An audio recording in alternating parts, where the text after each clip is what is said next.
Halo teman-teman semuanya, apa kabar? Semoga dalam keadaan sehat. Amin. Bertemu lagi dengan saya Gulo dalam program Dunia Kampus oleh Jadi PNS. Kali ini kita akan terbang ke Amerika Serikat dan telah bersama kita salah satu anak muda kebanggaan Indonesia yang telah menyelesaikan studi magisternya dari Duke University, Amerika Serikat. Sudah bersama kita Mas Naranggi Pramudia Soko atau yang biasa dipanggil dengan Mas Ranggi. Halo Mas Ranggi, apa kabar? Halo Mas Gulu, apa kabar? Kabar baik, Mas. Makasih banyak, Mas Ranggi, udah mau sharing di sini bagaimana perjalanan Mas bisa sampai di Duke dan juga menyelesaikan studinya di Duke University. Nanti semoga ya. Ya, Hmm. Ya, silakan, Mas. Ya, terima kasih kesempatannya Mas Gulu. Ya, sama-sama, Mas Ranggi. Nanti semoga apa yang disaringkan Mas Ranggi bisa memberikan inspirasi buat teman-teman. Semoga nanti teman-teman bisa menjadi the next-nya Mas Ranggi nih ya. Kuliah di Amerika Serikat, terutama di Duke University. Amin. Untuk itu kita Amin. persilakan Mas Ranggi untuk memulai sharing session-nya. Pada kesempatan kali ini, saya ingin berbagi tentang pengalaman saya ketika saya menjalani kuliah di Duke University. Mulai dari proses saya sebelum kuliah sampai dengan bagaimana kehidupan di sana ya, kehidupan saya di kampus Duke University. Oke, saya mulai aja. Nama saya seperti yang tadi sudah diperkenalkan oleh Mas Gulo, Naranggi Pramudia Soko. Teman-teman saya di US mengenal saya Naranggi Soko ya, karena first name dan last name ya. Kemudian pekerjaan saya adalah PNS di Direktorat Jenderal Pajak Kementerian Keuangan. Sebelum menempuh pendidikan di Duke, saya menempuh pendidikan di Diploma 4 Akuntansi di Sekolah Tinggi Akuntansi Negara yang sekarang dikenal sebagai PKN STAN gitu ya. Kemudian sebelumnya juga saya D3 di sana juga, D3 Administrasi Perpajakan lulus tahun 2009.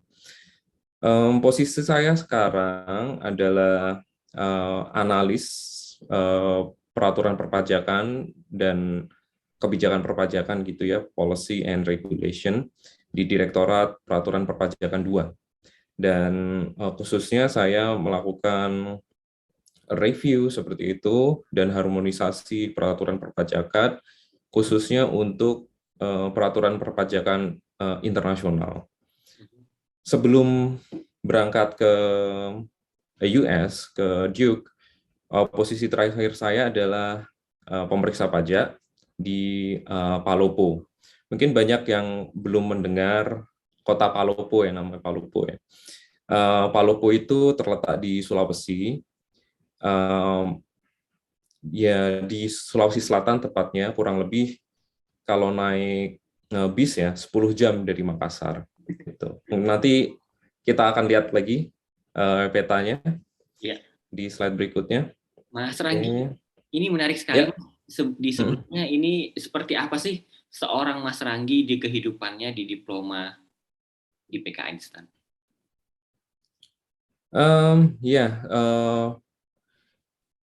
saya keterima D3 ya awalnya dulu di tahun 2006. Alhamdulillah diterima D3. Saya kalau mungkin ke belakang lagi, saya sebenarnya dari tempat yang cukup apa ya, desa gitu ya, di sebuah desa di Jawa Tengah namanya Tuntang. Kemudian saya bersekolah di Salatiga. Sebenarnya untuk masuk ke STAN itu bukan cita-cita saya awalnya ya, karena cita-cita saya dulu waktu itu cukup sederhana.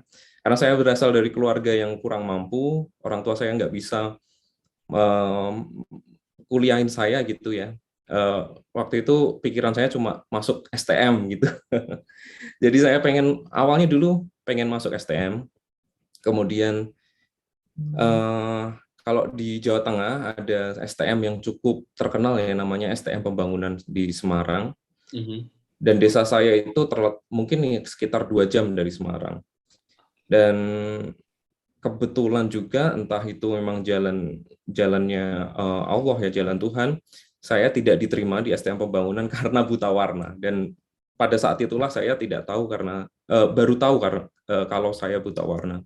Kemudian akhirnya saya masuk ke SMA, dan karena waktu itu saya cuma mendaftar STM Pembangunan dan saya terlalu pede gitu mungkin ya, terlalu pede cuma mendaftar di STM Pembangunan.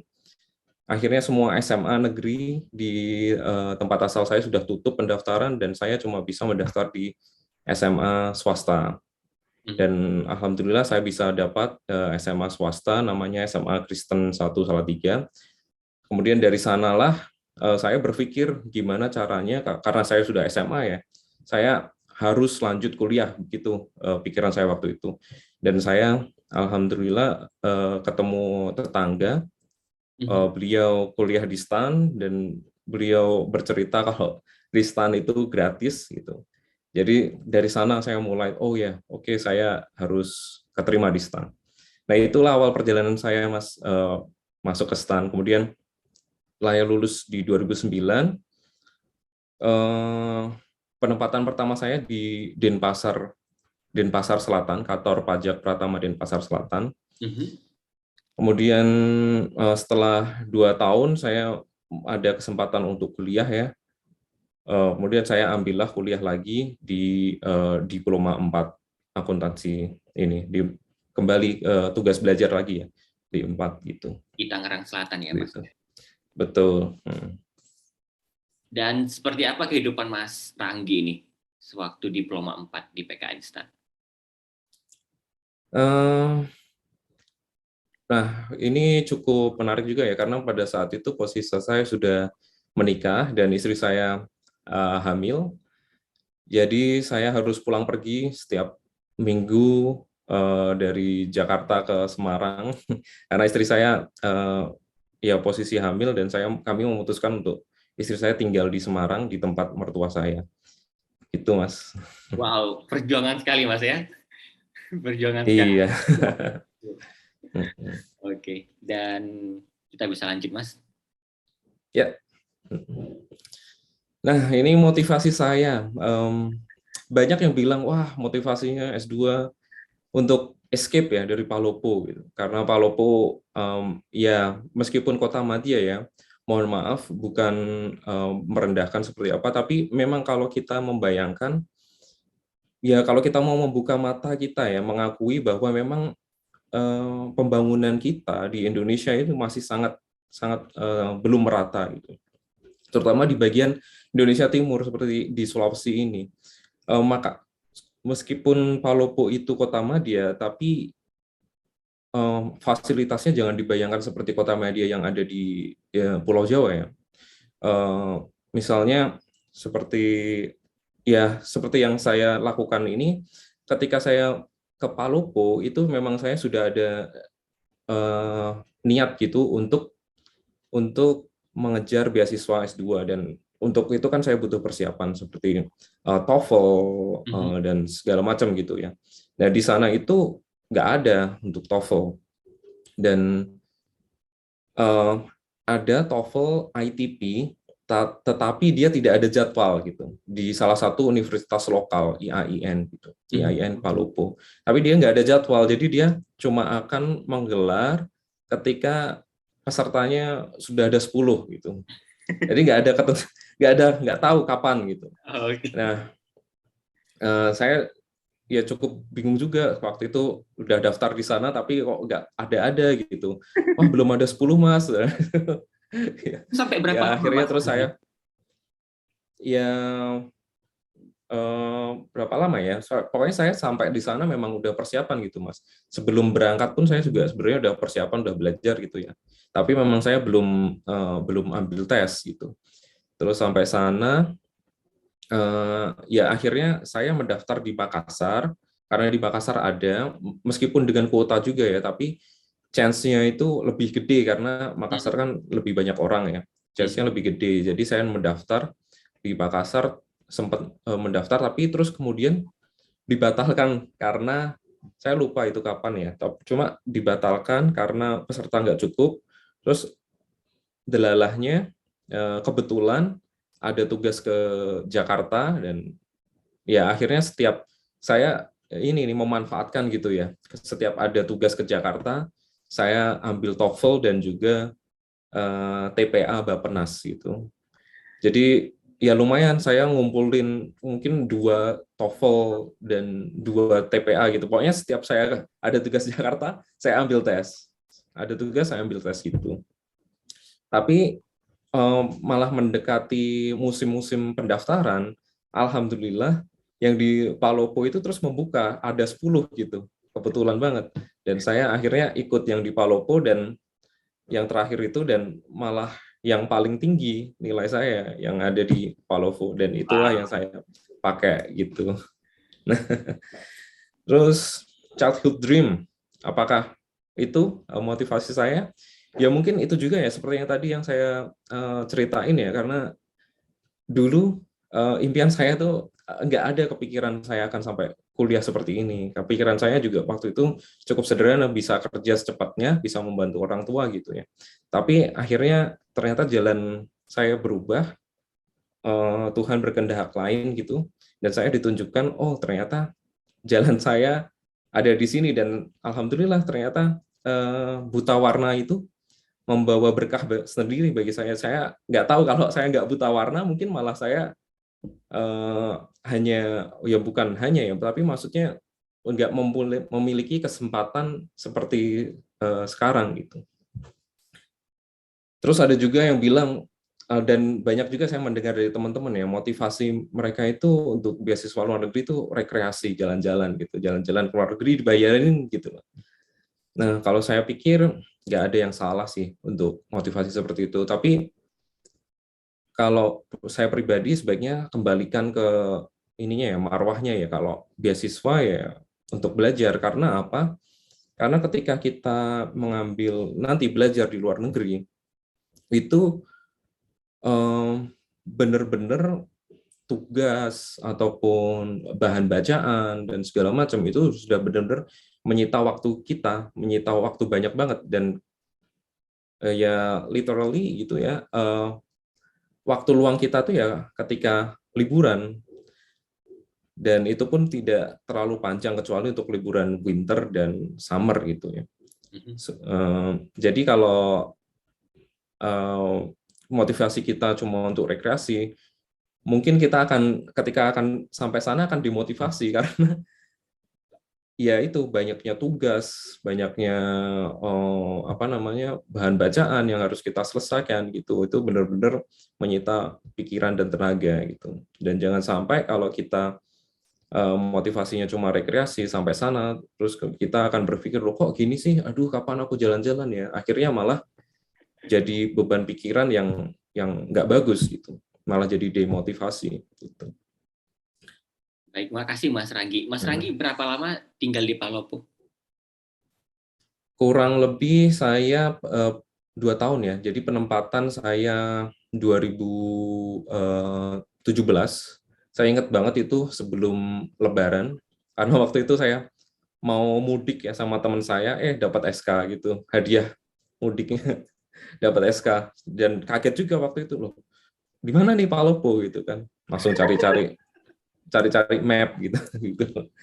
Tapi ya alhamdulillah malah ya menjadi salah satu jalan saya juga ya, karena nilai saya yang paling tinggi di sana, dan juga gimana ya, walaupun jauh ya, tapi malah pengalaman saya pertama kali untuk satu rumah dengan istri dan anak saya itu di sana. Jadi ya kenangannya dan memorinya cukup indah lah untuk saya.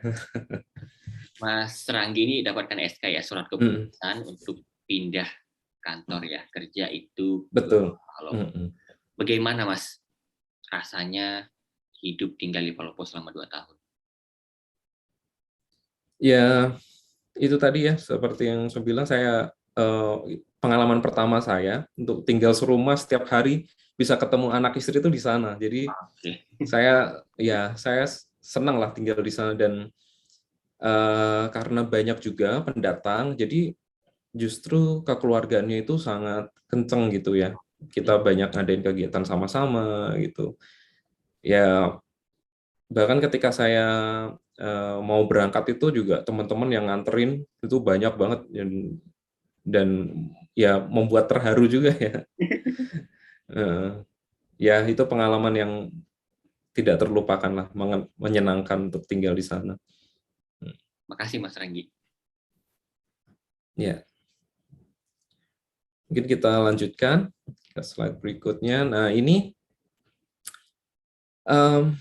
untuk bagi saya ya, keberuntungan itu tidak datang dengan sendirinya. Jadi keberuntungan itu membutuhkan preparations gitu, persiapan dan juga kesempatan. Jadi ada kesempatan, ada persiapan. Nah, disitulah letak keberuntungan gitu ya. Untuk saya sendiri, ya saya tadi udah sedikit cerita ya. Ketika saya ada di Palopo, saya setiap ada tugas ke Jakarta, saya ambil ini salah satunya TPA, tes potensi akademik Bappenas gitu. Kemudian saya juga ambil TOEFL, tapi ini nilai TOEFL saya yang di Palopo ya.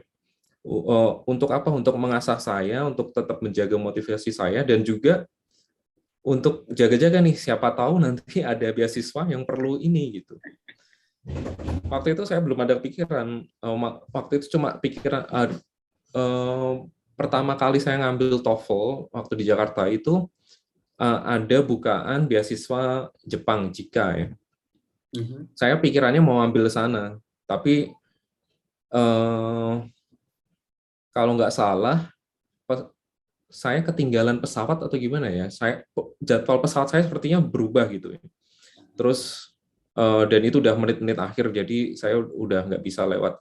Alhamdulillah setelah beberapa bulan ada bukaan beasiswa VETA, Kementerian Keuangan itu, dan syaratnya waktu itu pertama kali VETA itu mensyaratkan ada tiga jalur gitu ya, ada tiga jalur. Jalur pertama kalau belum punya TPA Bappenas dan TOEFL bisa ikut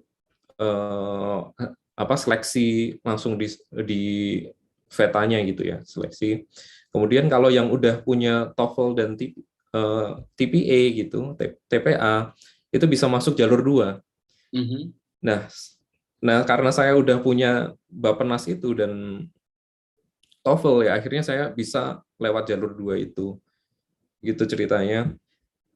Dan alhamdulillah saya langsung keterima gitu ya di beasiswa VETA itu dalam percobaan pertama.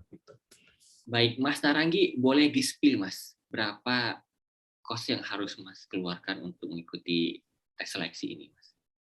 Oh, oke. Oh, kayaknya nggak terlalu mahal ya, saya agak lupa kan udah 3 tahun yang lalu ya, 4 tahun malah ya, 2000 berapa nih? Ini mungkin sekitar 2018-an, karena saya diterima beasiswa itu akhir 2018, sekitar bulan Oktober November gitu. Oh enggak, sepertinya saya malah udah diterima tuh Agustus, karena ada persiapan 3 bulan ya. Jadi mungkin ini awal tahun 2018 atau akhir tahun 2017 gitu. Tapi sepertinya nggak terlalu mahal ya. Kalau TPA Bappenas itu mungkin sekitar 200 ribuan waktu itu. Kalau TOEFL ITP yang memang agak lumayan ya, sekitar hampir 500 ribuan. Tapi itu juga masih lebih murah kalau kita bandingin dengan IBT ya.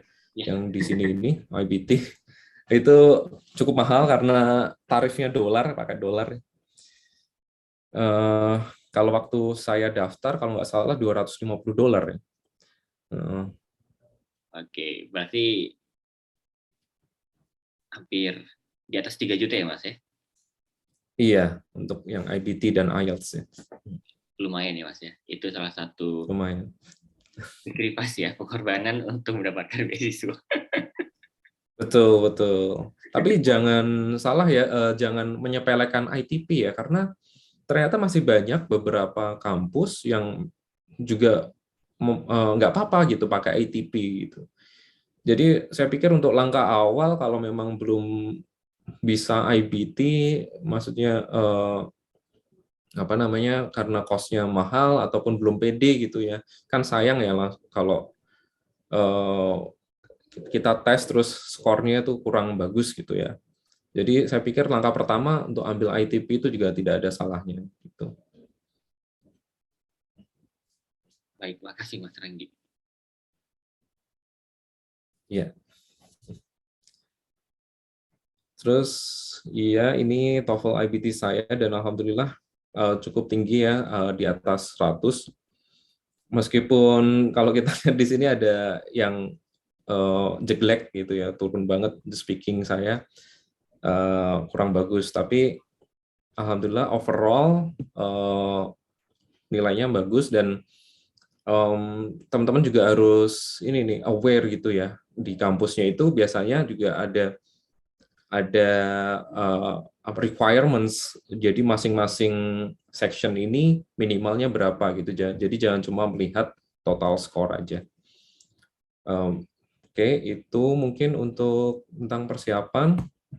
Kemudian untuk requirements-nya sendiri, ini requirements di Duke ya, karena setiap university akan berbeda-beda. Untuk di Duke sendiri, khususnya master MIDP yang program yang saya tempuh, kalau singkatannya itu sendiri adalah Master of International Development Policy. Sebenarnya fokusnya itu di development economic ya. Terus dia merupakan program di bawah School of Public Policy. Jadi kita belajar mengenai policy pemerintah, policy publik, kemudian bagaimana menganalisisnya, kemudian bagaimana menerjemahkan bahasa-bahasa akademik gitu menjadi bahasa yang simple, yang bisa dikonsumsi oleh para pembuat kebijakan. Jadi seperti itu kalau saya memandang public policy itu ya. Ini requirements-nya adalah pertama CV, dan yang ini agak berbeda ya, academic CV sama CV yang kita gunakan untuk apply pekerjaan misalnya ya, itu saya pikir berbeda ya. Saya melihat banyak teman-teman itu ketika bikin CV itu bagus gitu. Maksudnya bagus itu fancy, banyak hiasannya gitu ya. Banyak grafik-grafiknya gitu, ada kurvanya, ada pie chart-nya macam-macam gitulah. Terus fotonya yang cantik gitu. Tapi akademik CV itu enggak ya, enggak seperti itu. Mungkin bisa browsing-browsing.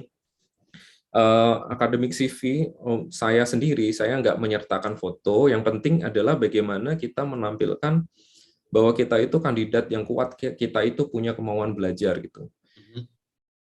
Mungkin nanti bisa di browsing ini format-formatnya seperti apa akademik CV, tapi yang jelas tidak banyak kata-kata indah gitu untuk akademik CV. Kemudian cover letter. Nah, cover letter ini juga sama. Kalau banyak cover letter yang saya lihat itu bahasanya seperti bahasa novel gitu ya, indah banget.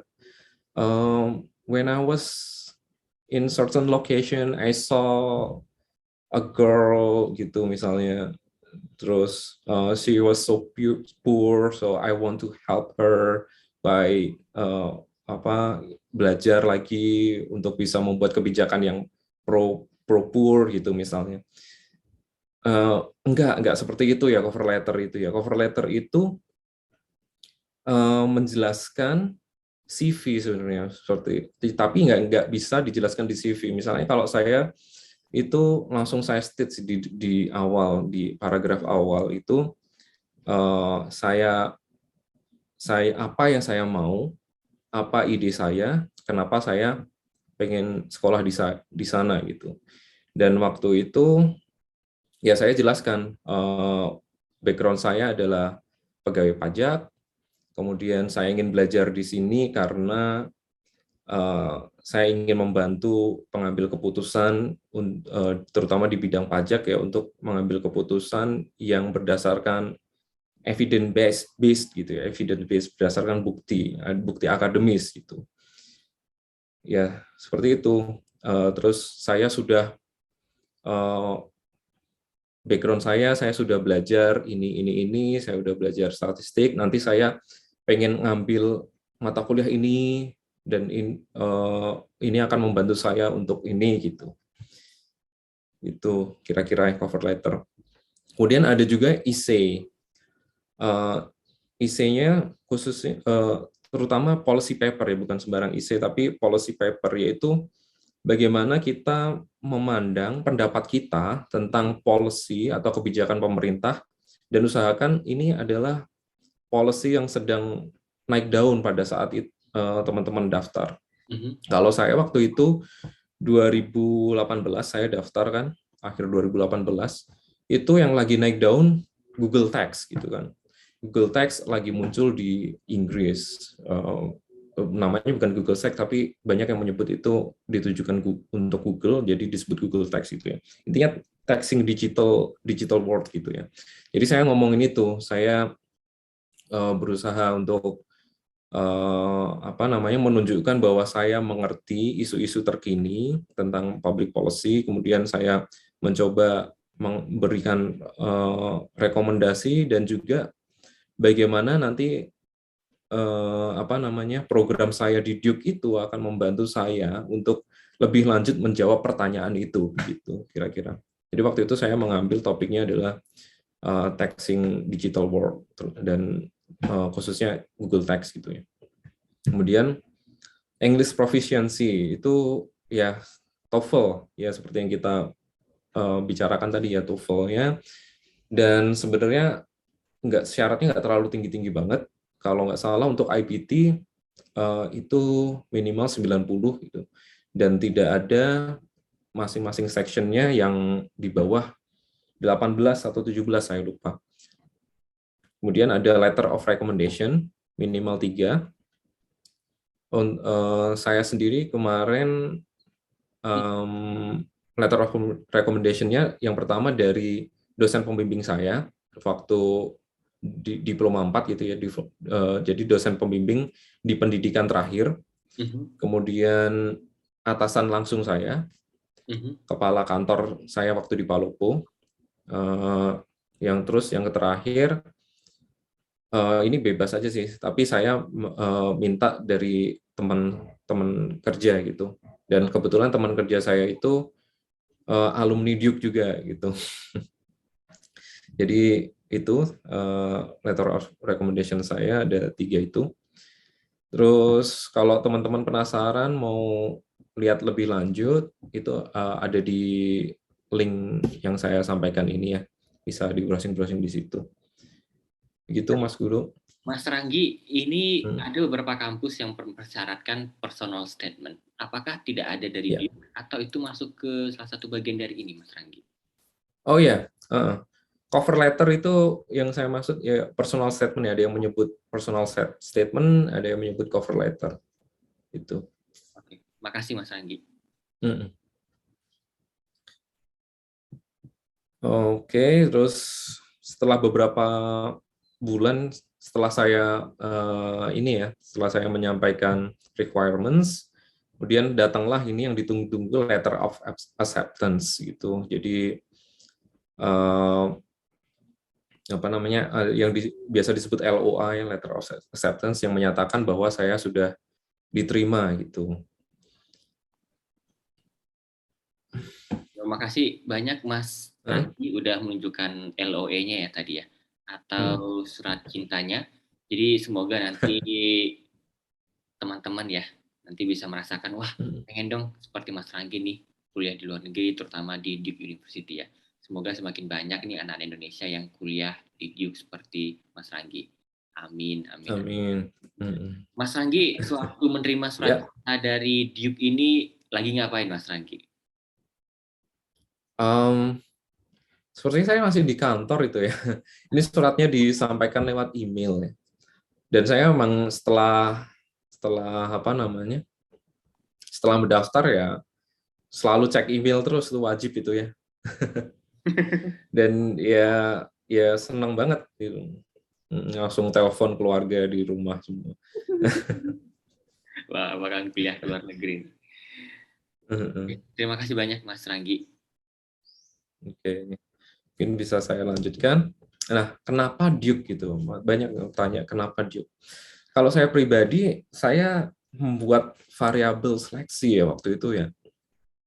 Dan kebetulan yang masuk di variabel seleksi saya ya salah satunya Duke ini, dan akhirnya saya memantapkan diri untuk ambil di Duke. Kalau saya sendiri dulu variabel seleksi saya adalah yang pertama, mungkin orang bisa beda-beda ya, ada yang pertama kotanya atau apanya, tapi kalau saya yang waktu itu adalah cost of living-nya. Ya jadi enggak apa ya, ya sadar juga kalau beasiswa itu mepet gitu. Ya yang pertama, beasiswa itu memang didesain untuk satu orang, yaitu student itu sendiri, dan yang kedua ya memang bukan apa ya, allowance yang kita peroleh dari beasiswa itu bukan untuk foya-foya gitu. Jadi ya pasti memang mepet gitu. Jadi waktu itu saya yang pertama saya cari adalah kota yang cost of living-nya rendah, dan allowance-nya dari sponsor itu cukup gitu. Dan salah satunya yang saya temukan adalah Duke ini, karena Duke ini terletak di kota Durham, di North Carolina, itu di pantai timur ya, East Coast. Dan karena dia kota yang bukan kota metropolitan seperti New York atau Washington, itu cost of living-nya lebih rendah dari kota-kota besar itu. Terus yang kedua, jangka waktu program juga saya pertimbangkan. Kalau MIDP, Master of International Development Policy ini punya beberapa jangka waktu program ya. Yang pertama jangka waktu setahun, dan yang kedua jangka waktu 2 tahun. Dan saya ambil yang 2 tahun karena pertimbangan saya kalau 1 tahun kayaknya sangat terburu-buru gitu, hektik gitu ya. Saya nggak suka yang seperti itu. Saya pengen bisa menikmatin kehidupan di kampus. Jadi saya memilih untuk mencari program yang 2 tahun. Kemudian variabel seleksi saya berikutnya adalah keterkaitan program dengan background saya gitu. Karena background saya dari pajak gitu, apalagi saya waktu itu mendaftar sebagai tax auditor gitu ya. Jadi saya mencari program yang ada berbau-bau dengan pemerintahan, berbau-bau dengan pajak gitu ya, policy dan pajak. Dan salah satunya ada di program ini, MIDP. Karena waktu itu MIDP ada yang namanya spesialisasi ya, spesialisasi International Tax Policy, dan itu sangat pas banget sama saya. Apalagi kalau kita lihat fakultinya ya, fakulti-fakulti yang di program saya itu MIDP itu ternyata adalah orang-orang yang pada tahun 83 itu membantu Indonesia dalam menyusun undang-undang pajak gitu. Salah satunya adalah Malcolm Gillis, Graham Glenday, Roy Kelly itu. Cuma sayangnya Malcolm Gillis itu ketika saya datang sudah meninggal, dan Graham Glenday itu juga sudah pensiun gitu. Jadi sayang banget saya nggak bisa ketemu mereka.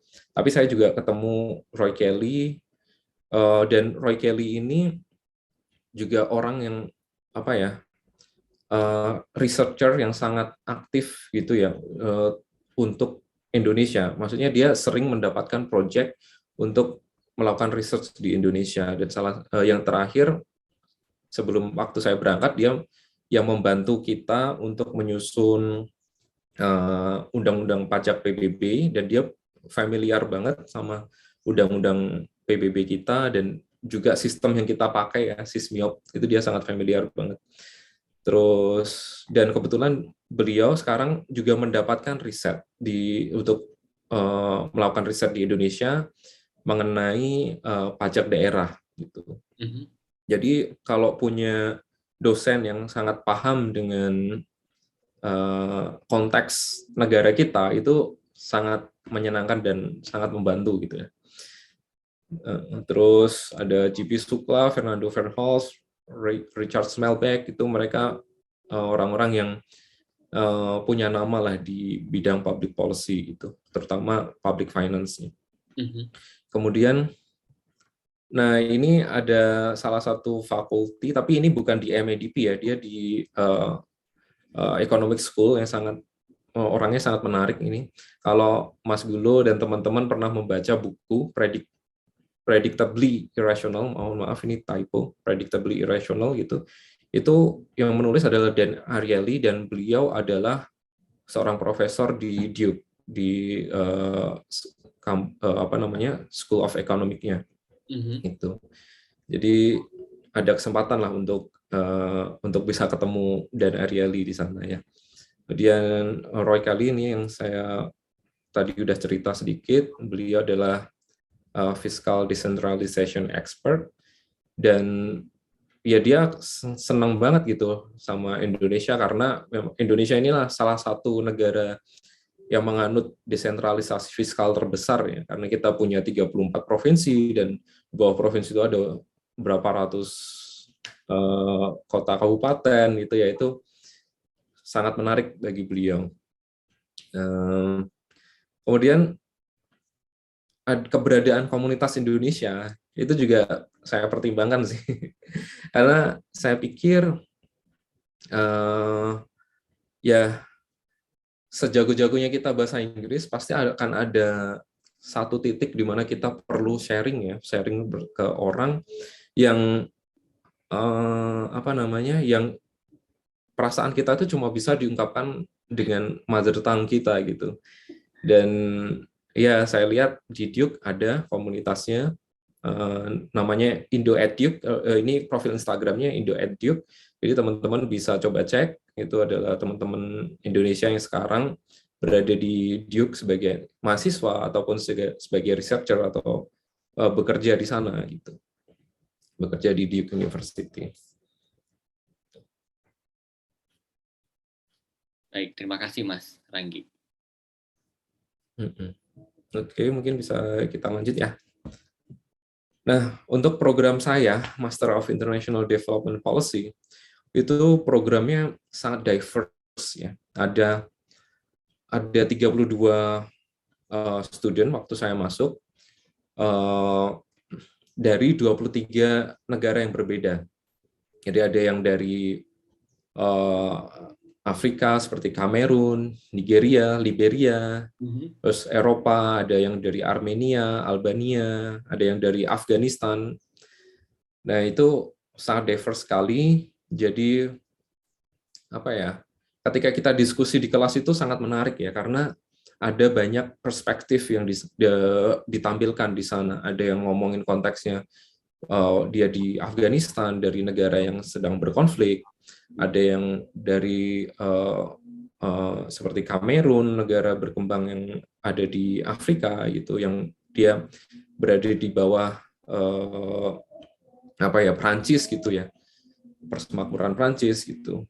Dan ada juga karena program ini juga cukup fleksibel ya, maksudnya ketika kita masuk program ini kita bisa mengambil mata kuliah di sekolah lain, bisa ambil di ekonomi, School of Economics, ada bisa ambil di School of Business-nya ataupun di law. Nah itu jadi mahasiswa yang masuk pun juga background-nya beragam, ada yang lawyer, ada yang memang pekerja sosial gitu.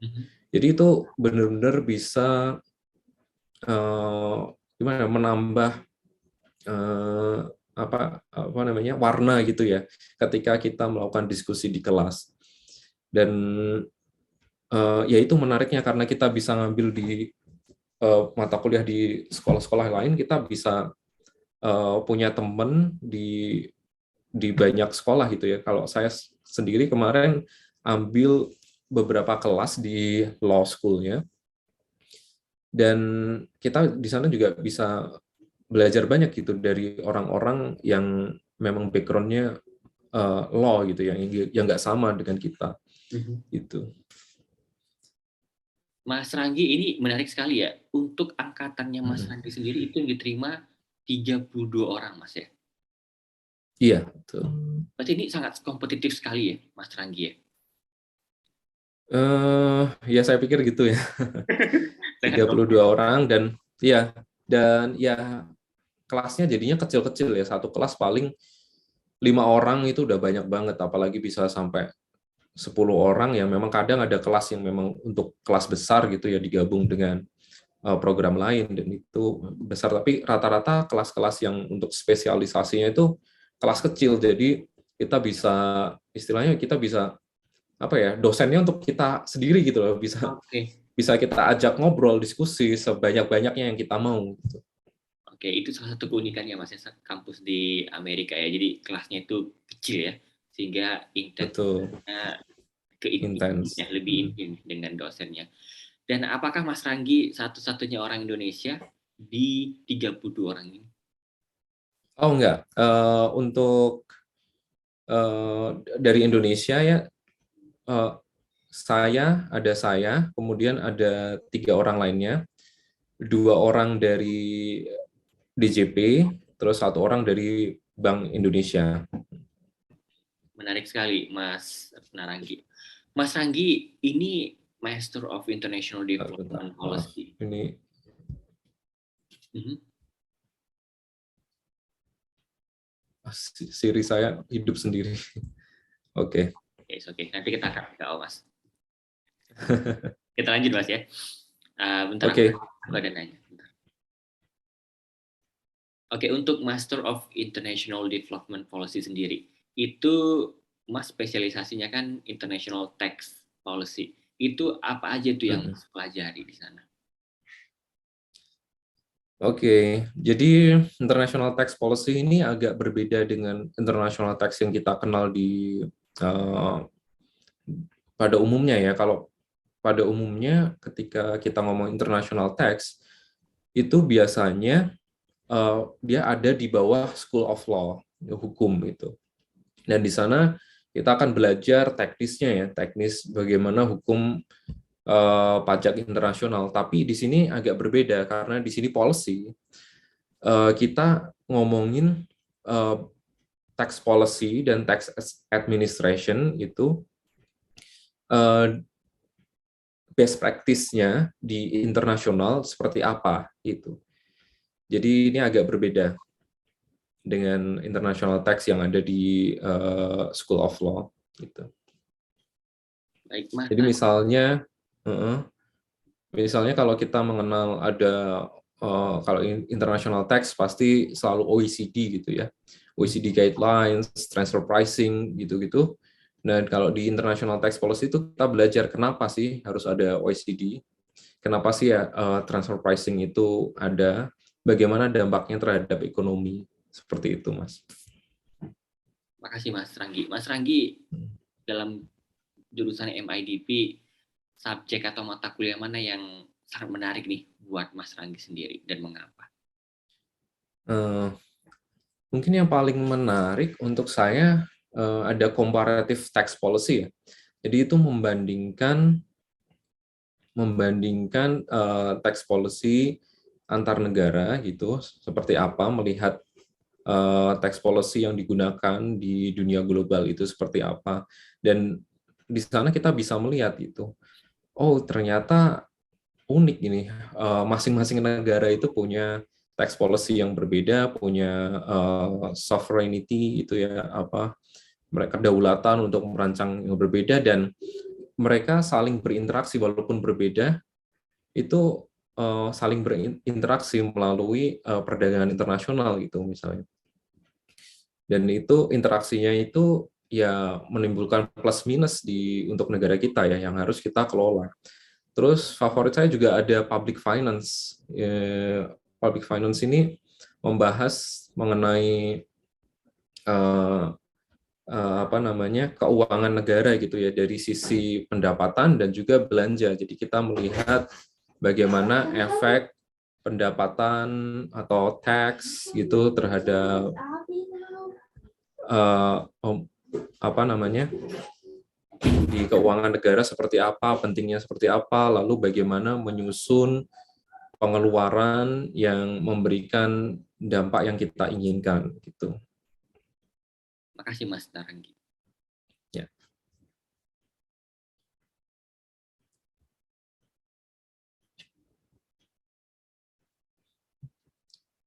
Oke. Kemudian bagaimana sih kehidupan di sana gitu ya. Saya pikir study life balance itu sangat penting ya.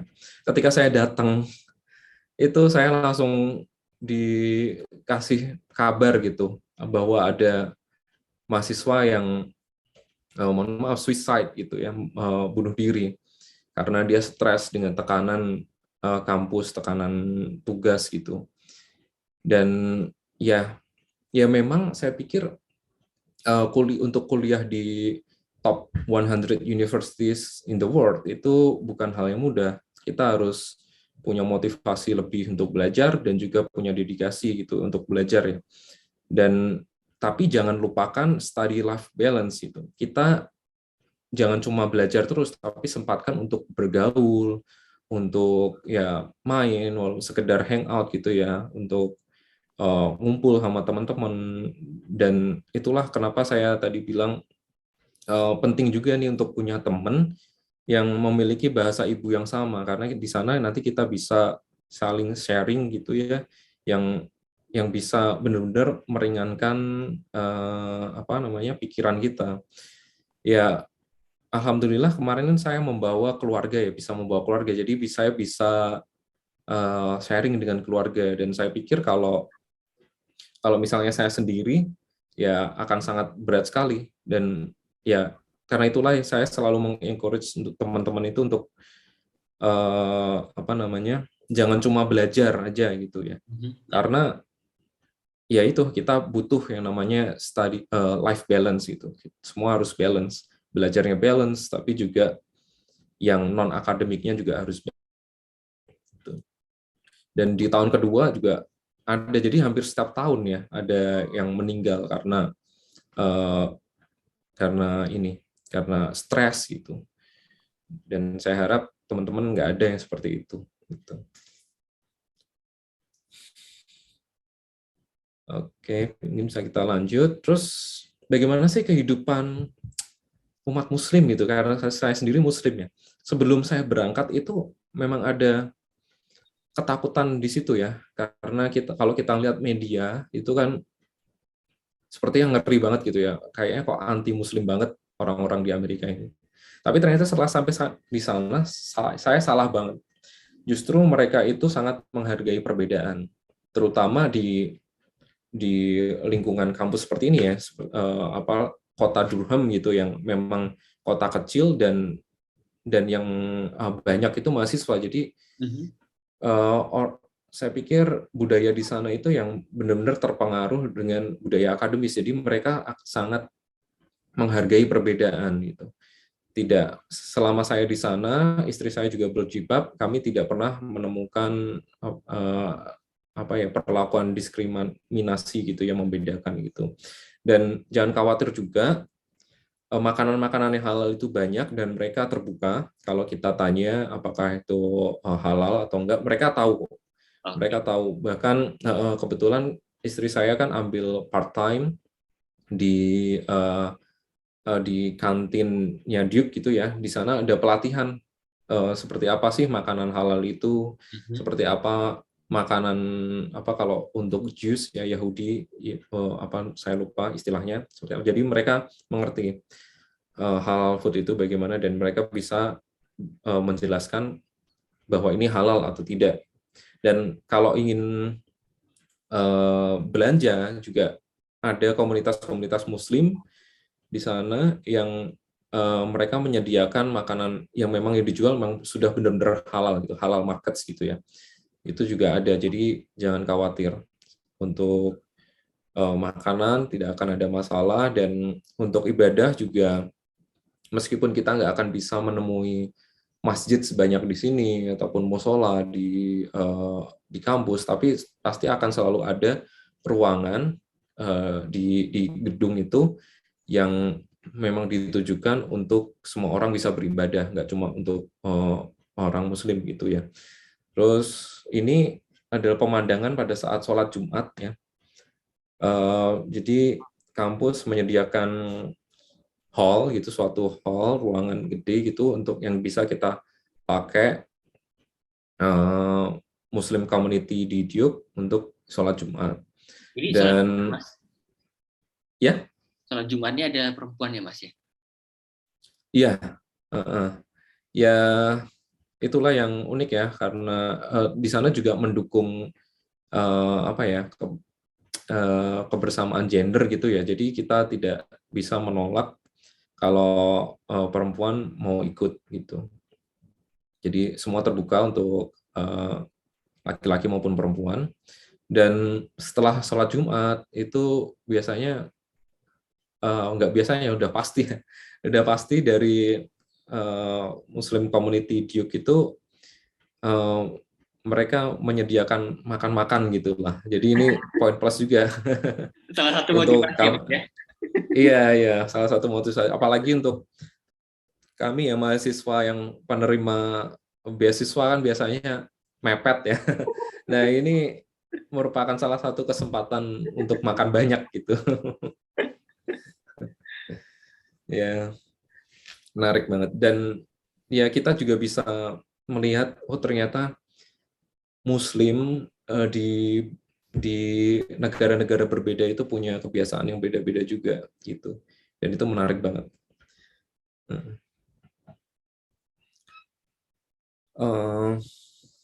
Terus yang terkenal dari Duke, ini salah satunya basketnya ya. Ini basketnya super banget, dan fansnya itu benar-benar die hard fans gitu ya. Ini Ken Jeong, aktor komedi yang mungkin teman-teman sering lihat di Netflix. Dia salah satu fans beratnya Duke, dan dia alumni Duke juga.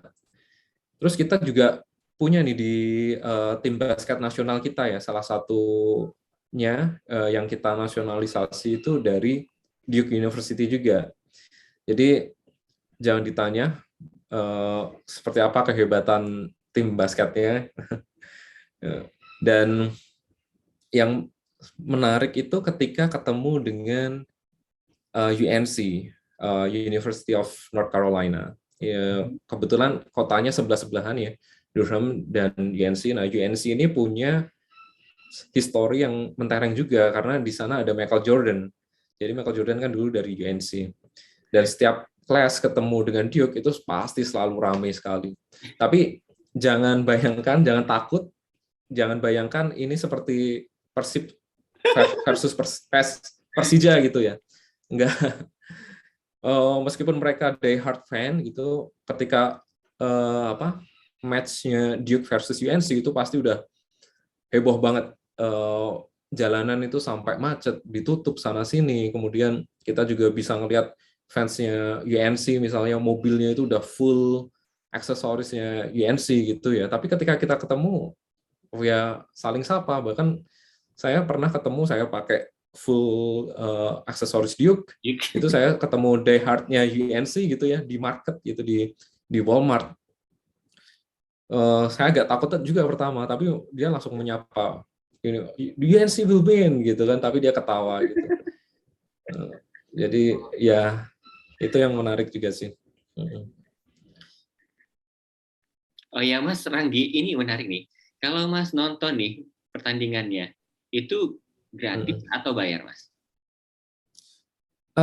Ya, ini ada beberapa, sebenarnya bayar ya, tapi ada beberapa ada beberapa jalur lah yang bisa kita manfaatin sebagai student gitu. Yang pertama, kalau pertandingannya pertandingan yang rame gitu ya, kita bisa ikut program kayak boot ngecamp gitulah, bikin camp gitu. Jadi di depan stadiumnya itu, kalau kayak kemarin misalnya minggu lalu itu ada pertandingan Duke versus UNC. Nah, beberapa bulan sebelumnya itu mahasiswa-mahasiswa yang pengen nonton Duke versus UNC, karena itu pertandingan besar ya, mereka mendirikan tenda di depan stadion. Nah, mereka akan dapat jatah tempat duduk di depan gitu. Oh, okay. Tapi untuk itu kita harus effortnya tinggi gitu ya, ngecamp berbulan-bulan. Dan saya herannya juga banyak yang mau melakukan itu, bahkan jadi rebutan gitu. Wow. Terus ya jalur kedua itu kalau match-nya nggak rame, kita bisa dapat kursi gratis memang, tapi di akhir-akhir gitulah, tapi nggak ada tempat duduknya, nanti kita berdiri gitu. Kecuali nanti memang pertandingannya nggak rame, terus akhirnya ada tempat duduk kosong, kita bisa duduk di situ. Itu Mas Gulu. Ini menarik sekali Mas Rangki, makasih. Iya. Iya.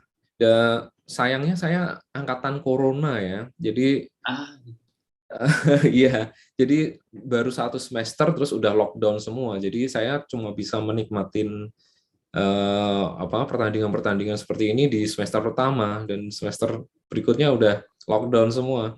Jadi itu salah satu yang saya lewatkan, dan ya cukup ini juga, cukup sedih juga karena terlewat gitu ya.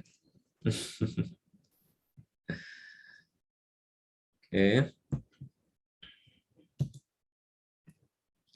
Nah, ini beberapa potret komunitas Indonesia di Duke dan di Durham. Kalau di sebelah kanan ini semua mahasiswa Duke, ada yang mahasiswa, ada yang kerja di Duke, gitu ya. Kita bikin perkumpulan namanya Indo at Duke, dan kita sering kumpul-kumpul, makan bareng gitu. Terus kalau yang di sebelah kiri ini komunitas Indonesia yang memang sudah tinggal di sana, sudah berkeluarga di sana. Gitu.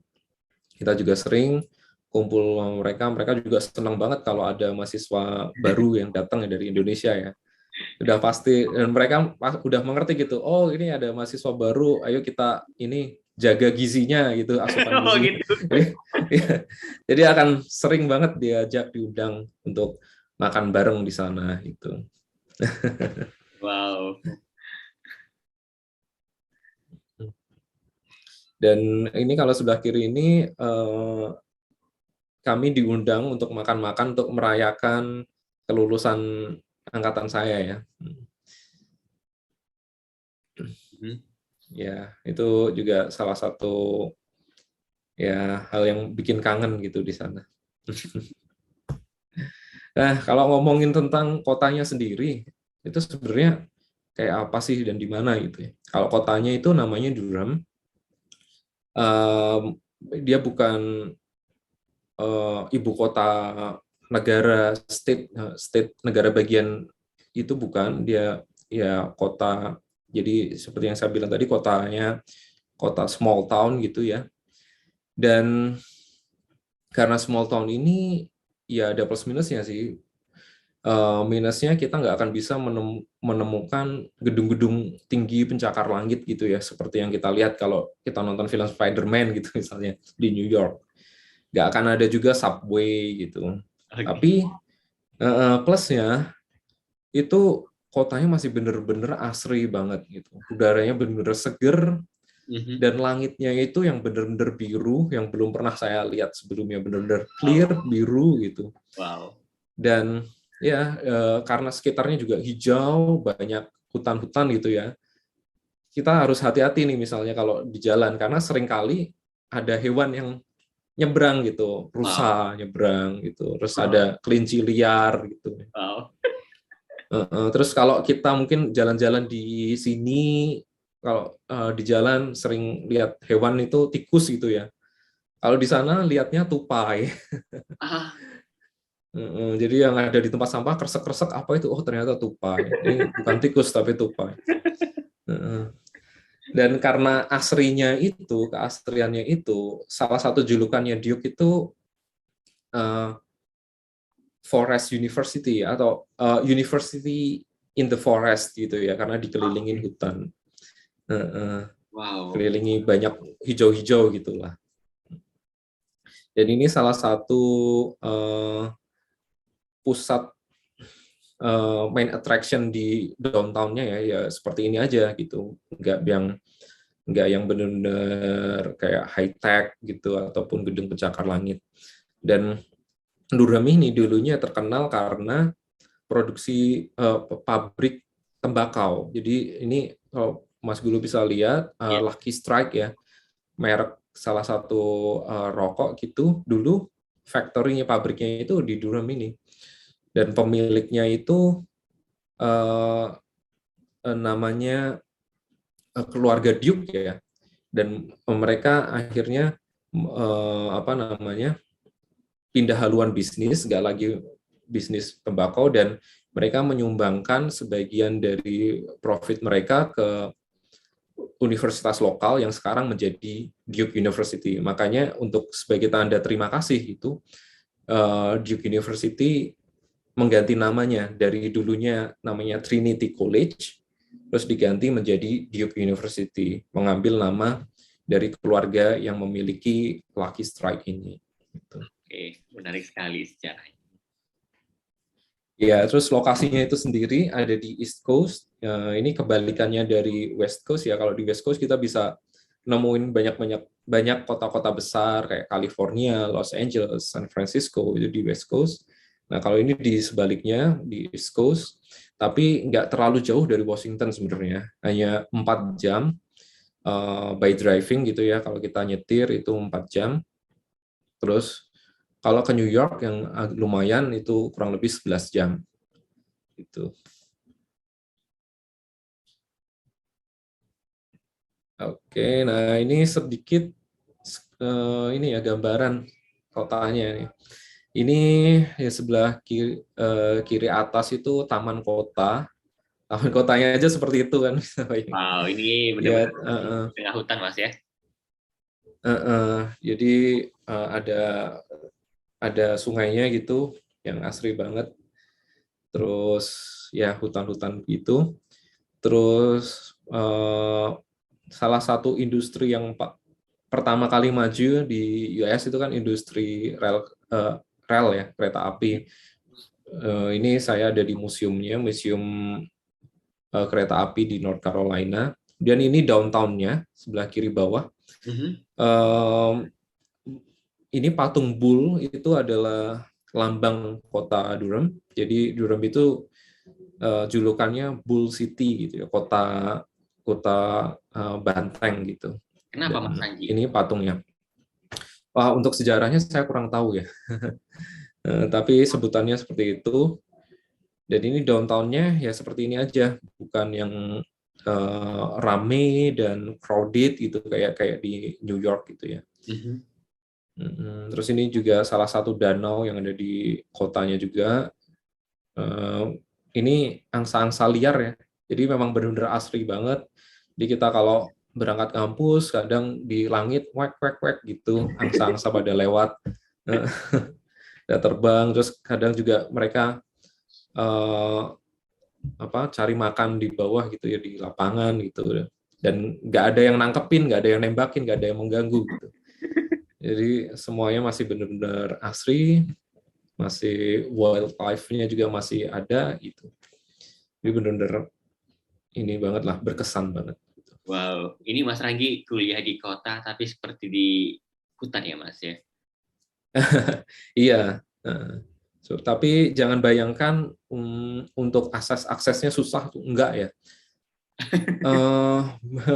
Bis ada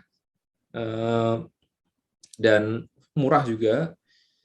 $1 setiap jalan, sekali jalan gitu ya, entah seberapa panjangnya itu bisa kita pakai. $1 untuk sekali jalan. Tapi kalau kita mau berkali-kali jalan, kita bayar $2. Itu bisa kita free jalan seharian, $2 itu. Wow. Dan bisnya bagus banget, bisnya bersih, ada AC-nya, dan bahkan disable friendly gitu ya, disabilities friendly. Jadi orang-orang yang cacat itu bisa naik bis dengan mudah. Mereka ada seperti alatnya untuk menurunkan jalan bisnya gitu-gitu, untuk bisa untuk memudahkan orang-orang disable gitu untuk tetap bisa menikmati transportasi publik. Dan juga kalau kita bawa sepeda kita nggak kuat gitu ya, itu juga bisa kita tetap naik bis, ada tempatnya tersendiri untuk naruh sepeda gitu. Terus kalau student di Duke itu jangan khawatir karena akan dapat student pass gitu. Jadi kita akan gratis kemana-mana naik bis tanpa bayar biaya apapun, cuma dengan menunjukkan kartu yang kita punya. Wow, jadi selama ini Mas Ranggi gratis ya untuk keliling-keliling di seputaran Durham? Betul, ya. Wow, oke. Dan dan sistem bisnya itu sudah benar-benar bagus ya. Jadi eh, kita akan di setiap halte itu ada kayak code-nya gitu ya yang kita bisa buka di internet di HP kita dan kita bisa lihat posisi bisnya ada di mana dan jam berapa akan datang itu sudah benar-benar tepat gitu. Bahkan kalau kita pakai Google Map gitu kan ada opsi untuk pergi naik bis itu ya. Nah itu benar-benar udah pas tuh menitnya. Jadi kita bisa dengan akurat itu memperhitungkan waktu kita untuk ke sana kapan gitu. Wow, luar biasa. Mas Ranggi, selama di Durham, Ya. tempat mana Mas yang paling berkesan buat Mas Ranggi sendiri? Kalau saya kok ininya ya parknya ya, terutama park yang di samping rumah saya, apartemen yang saya sewa sih sebenarnya bukan park, tapi lebih tepatnya cemetery ya. Sayangnya saya nggak masukin fotonya di sini. Tapi jangan bayangin cemetery itu menakutkan gitu kayak di sini ya. Cemetery cemetery-nya itu benar-benar asri, terbuka gitu dan lapang, jalannya juga bagus dan itu tempat yang selalu saya pakai untuk olahraga hampir setiap hari sama anak saya, sama istri kami suka jogging di sana. Jadi itu yang paling berkesan. Dan apalagi kalau jalan di musim semi itu ya, ketika musim semi itu kayak semua bunga-bunga itu, semua pohon-pohon itu barengan kompakan untuk berbunga gitu. Jadi pemandangannya bagus banget. Dan itu cuma ada di letaknya dekat banget sama apartemen saya, cuma sebelahan. Jadi itu sih kalau saya ditanya tempat yang paling berkesan, cemetery. Oke, Mas Ranggi ini olahraga ya, jogging di daerah pemakaman perkuburan ya Mas ya? Wow, dan itu hampir jarang, hampir tidak pernah Mas ya kalau kita lihat ya orang Indonesia itu jogging olahraga di kuburan di Indonesia ya. Kayaknya nggak ada. Nggak ada Mas ya, nggak ada nih. Nggak ada. Wow.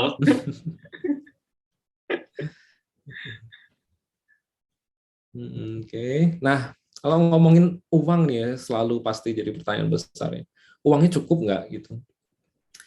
Eh, Mungkin bisa buka-bukaan aja ya. Saya beberapa bulan pertama itu dari sponsor dapat 1.250 dolar per bulan, kemudian uang buku $100. Nah, itu ya saya bilang itu sangat mepet banget, apalagi saya kondisi bersama keluarga ya, jadi saya harus menyewa apartemen yang minimal one bedroom gitu. Untuk one bedroom sendiri pada saat itu sekitar 700, bisa dibilang 700, kemudian utilities yang harus dibayar wajib hukumnya seperti listrik, kemudian internet, handphone gitu 150 ya. Jadi sisa sekitar berapa 850 sekitar 350 sampai 400 gitu untuk biaya hidup sebulan. Dan alhamdulillah itu cukup ya walaupun sepertinya mepet ya. Itu cukup ya syaratnya itu kita jangan jajan terlalu banyak gitu mungkin ya. Jangan jajan terlalu banyak, lebih sering masak sendiri itu sudah pasti cukup insya Allah. Kemudian tapi jangan khawatir walaupun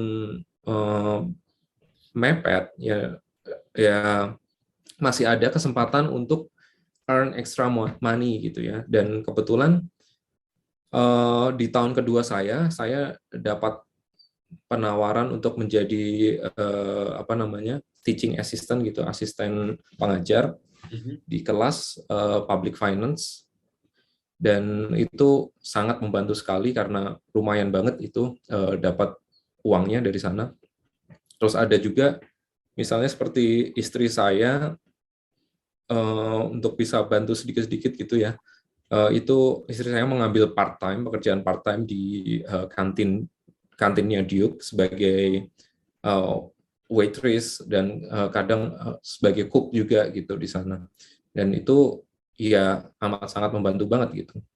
Jadi nggak usah khawatir dengan allowance untuk sebenarnya udah cukup ya, dasarnya cukup. Tapi kalau mau mau lebih, misalnya pengen bisa jalan-jalan, pengen bisa beli ini itu, ya kita harus earn extra money gitu.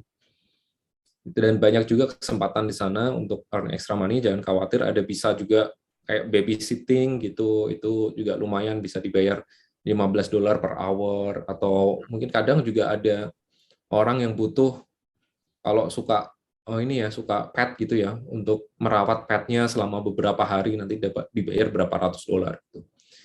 Jadi Wow. jangan khawatir, jangan khawatir. Itu mungkin bisa kita lanjut.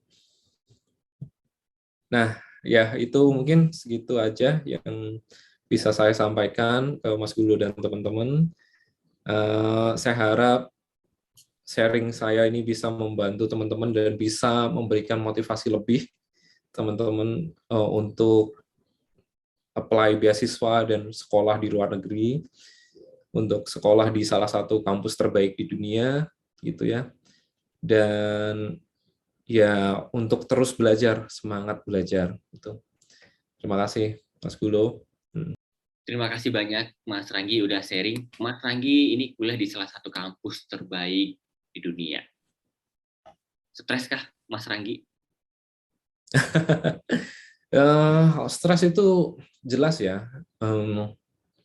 Setiap minggu itu pasti ada tugas, dan setiap setiap mata kuliah pasti ngasih tugas setiap minggu gitu ya. Jadi kita harus pandai-pandai membagi waktu. Tapi semuanya manageable asal kita itu bisa memanage waktu dengan baik.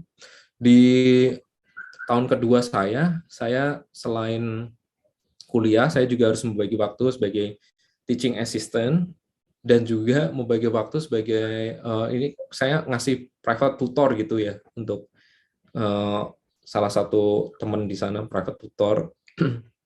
Dan ya itu sepertinya emang sibuk ya, karena saya ambil 13 kredit, itu 4 mata kuliah. Kemudian masih harus, karena sebagai teaching assistant saya harus menyediakan waktu untuk konsultasi gitu ya, untuk teman-teman yang ada di kelas, untuk konsultasi dengan saya, untuk diskusi seperti itulah. Tapi ya manageable kok. Jadi asal kita ini aja, disiplin aja ya. Mas Ranggi, terima kasih. Setelah lulus nih dari Diup, life changing experience kah Mas? Jelas, life changing experience. Saya bisa melihat banyak hal yang berbeda ya. Kemudian saya lebih menghargai tentang perbedaan. Karena kalau di Indonesia, saya kan dari suku yang cukup majority gitu ya, apalagi saya selalu tinggal di Jawa gitu. Itu saya nggak pernah ada di posisi yang minority, dan di sana saya diposisikan sebagai minority. Dan itu membuka banyak ini saya, oh ternyata seperti ini ya, menjadi minoritas. Oh ternyata kebutuhan minoritas itu seperti ini yang bisa kita, apalagi saya sebagai PNS itu ya, bisa kita pikirkan lah sebagai dalam proses pembuatan kebijakan gitu. Terus karena di sana itu mungkin orang-orangnya gaya hidupnya berbeda ya, mereka mengerti bagaimana menyeimbangkan hidup gitu, antara kerja, olahraga, dan belajar. Itu saya lihat mereka itu sangat seimbang gitu. Dan itu yang saya coba terapkan juga ya di kehidupan saya sekarang. Cuma emang agak susah nih ketika di Indonesia. Jadi ketika balik di Indonesia cuma butuh berapa bulan saya berat badan langsung naik gitu. Jadi mungkin ya itulah Mas Gulu. Baik, Mas Ranggi ini unik ya. Ini membawa keluarga ya Mas, membawa istri dan anaknya sembari Mas kuliah. Bagaimana Mas rasanya Mas? Kalau untuk saya wonderful banget ya. Saya senang karena yang dapat experience bukan cuma saya, tapi istri dan anak saya juga mendapatkan experience yang sama gitu. Apalagi anak saya, dia benar-benar terekspos dengan bahasa Inggris yang sekarang bahasa Inggrisnya malah jauh lebih bagus dari saya ya, udah seperti native gitu. Dan untuk istri saya juga ketika berangkat dia benar-benar bahasa Inggrisnya pasif dan di sana dia bisa berinteraksi dan banyak kegiatan juga. Jangan ini ya, jangan apa namanya, jangan ragu untuk membawa keluarga lah. Kalau saya bilang, memang mungkin cost-nya akan tinggi gitu, nggak akan semudah kalau kita sendirian. Tapi itu experience yang nggak akan kita bisa beli dengan uang gitu ketika kita kembali ke sini lagi gitu. Karena itu akan sangat beda banget. Kalau di Duke sendiri ada namanya International House. Di sana itu pasangan kita yang bukan student ya bisa berinteraksi di sana, bisa ikut banyak kegiatan di sana yang yang sangat berguna banget. Seperti contohnya sekarang istri saya sangat piawai gitu ya untuk masak masakan Jepang, itu juga karena dari International House gitu. Menarik. Mas dulu. Mas Ranggi tadi mengatakan anaknya Mas Ranggi itu sekarang hampir seperti native. Bagaimana Mas ceritanya, Mas? Iya, sekolahnya. Saya pikir itu sekolahnya. Dan ini yang salah satu yang bagus ya dari sistem pendidikan di US ya. Ketika saya mendaftarkan sekolah untuk anak saya, itu saya udah menyiapkan dokumen visa segala macam ya, tapi ternyata nggak ditanya. Jadi mereka itu benar-benar open gitu, nggak peduli kamu citizen mana, kamu tinggal di situ, ya udah ayo masuk ke sistem pendidikan kami, dan itu gratis gitu. Dan gratis semuanya, Mas. Gratis, bahkan dapat buku, dapat tas, alat-alat tulis itu gratis semua. Dan bahkan waktu kemarin pandemik, karena semua harus jadi online nih, itu anak saya mendapat pinjaman laptop gitu untuk bisa dipakai, dan bahkan internet juga disediakan. Jadi ada modem gitu dibagiin gratis untuk bisa dipakai untuk sekolah gitu. Dan bagusnya lagi, mereka ada yang namanya English as Second Language, ESL. Jadi mereka akan mengakses gitu ya anak-anak yang berasal dari negara lain yang memiliki bahasa ibu yang bukan Inggris gitu. Mereka akan menyediakan guru khusus yang memiliki kemampuan ESL gitu. Jadi pembelajarannya akan menyesuaikan si anak itu untuk bisa keep up gitu walaupun pakai bahasa Inggris gitu. Nah, itu yang yang bagus dari sistem pendidikan di sana yang saya lihat ya. Terima kasih Mas Ranggi. Mas Ranggi, apa pesan yang ingin Mas Ranggi sampaikan untuk teman-teman yang ingin kuliah di luar negeri, khususnya ke Duke University Amerika Serikat? Pak, jadi kayak iklan ya ini. Pesan saya sih jangan ragu ya untuk ke sana, dan kalau kalian udah berkeluarga, ajak keluarganya karena itu akan jadi experience yang sangat luar biasa untuk mereka semua. Dan jangan terdiscourage ya dengan cerita saya yang ada tugas setiap saat itu. Enggak, itu semua termanageable, akan bisa teman-teman manage sendiri. Jangan sampai itu membuat teman-teman untuk dimotivasi. Itu aja Mas. Terima kasih banyak Mas Ranggi. Dan yang terakhir, apa harapan seorang Naranggi Pramudia Soko untuk Indonesia yang lebih baik? Pertanyaan susah ini. Ya, harapan saya gimana ya? Indonesia ini memang diverse banget ya, banyak suku-suku gitu, banyak majority, ada yang minority gitu, ada banyak perbedaan lah, agama, suku gitu. Saya pengennya sudahlah, tepikan semua perbedaan itu, kita harus belajar lebih menghargai perbedaan. Perbedaan itu pasti ada, selalu ada. Tapi jangan jadikan perbedaan itu sebagai sesuatu yang menghalangi kita untuk tumbuh bersama. Gitu aja sih, Mas, pengen saya. Makasih banyak Mas Ranggi. Ini cerita Mas Ranggi sangat menginspirasi sekali. Terima kasih Mas buat waktunya. Saya doakan sehat selalu buat Mas Ranggi dan keluarga, dan sukses Mas untuk mungkin pendidikan selanjutnya dan juga Amin. Terima kasih, Mas. ke depannya Mas. Amin, amin, amin. Dan untuk teman-teman, terima kasih semoga yang diceritakan oleh Mas Ranggi tadi, storytelling-nya tadi, sharing session-nya bisa menginspirasi teman-teman dan memberikan perspektif ya, paradigma yang berbeda bagaimana kuliah di luar negeri. Semoga semakin banyak ya teman-teman yang kuliah nanti di luar negeri, khususnya di kampus top dunia seperti Mas Ranggi di Duke. Amin, amin, amin. Untuk itu sekali lagi terima kasih Mas Ranggi dan teman-teman semuanya, luar biasa. Terima kasih, Mas. Baik, saya Gulo dan seluruh tim dari Jadi PNS mengucapkan terima kasih dan sampai jumpa dalam program Dunia Kampus maupun program lainnya oleh Jadi PNS. Terima kasih.